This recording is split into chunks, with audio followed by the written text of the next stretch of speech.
हज़रत फ़ुज़ैल बिन अयाज़ रहमतुल्लाहि ताला अलैह बयान फरमाते, एक नौजवान था, वो मस्जिद के अंदर आया और लोगों से कहने लगा, वो लोगों मुझे रोटी दो, मैं भूखा हूँ, मैं रब कह के बुलाता हूँ, लोगों मेरी तरफ तवज्जो दो।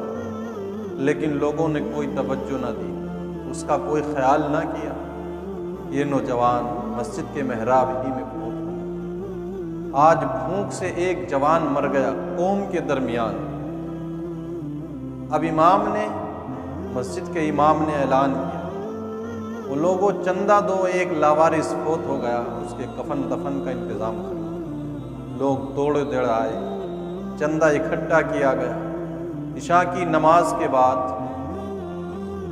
एक हुजूम था, लोग आंसू बहा रहे थे। फितरत है लोगों की, जब तक जिंदगी है किसी की मदद के लिए तैयार नहीं होते, लेकिन जब कोई फौत हो जाए तो मगरमच्छ के आंसू बहाने वाले बहुत सारे इकट्ठा हो जाते हैं। इशा की नमाज के बाद उसकी तजहीज़ व तदफीन का इंतज़ाम हुआ और उसको कब्रिस्तान ले जा कर के दफन कर दिया गया। सब लोग अपने घरों को चले गए।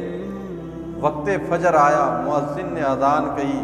इमाम मुअज्जिन जब मस्जिद में आए तो चीखे मारने लगे, शोरो गुल हुआ, दूर दूर तक उनकी आवाज़ गई।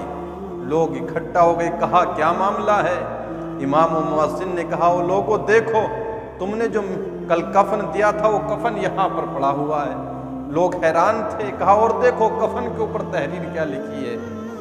तो कफन के ऊपर तहरीर लिखी थी, मेरे यार ने तुमसे रोटी तलब की थी, भूखा था, तुमने खाना नहीं दिया, लो अपना ये कफन तुम्हें अपने पास रखो, मैंने अपने यार के लिए जन्नत का कफन भेजा है, जन्नत का लिबास भेजा है। तुमने उसको लावारिस समझा था, वो लावारिस नहीं था, वो तो तुम्हारी भलाई के लिए तुम्हें मेरी तरफ बुलाने के लिए अपनी तरफ बुलाता था, अपनी तरफ तवज्जो दिलाता था, मुझसे करीब करने के लिए, और तुम उससे करीब भागते रहे। सोचे हम लोगों का मिजाज है कि जब कोई भूखा हो तो खाना नहीं खिलाएंगे, मजबूर हो तो उसकी मदद नहीं करेंगे, बीमार हो तो तीमारदारी के लिए नहीं जाएंगे, लेकिन जब वो इंतकाल कर जाए तो फिर वहाँ पर दुख और अफसोस का इजहार करते। इसलिए अगर साहिब इस्तिताअत है तो ज़िंदगी में किसी मोहताज की मदद करने की कोशिश कर।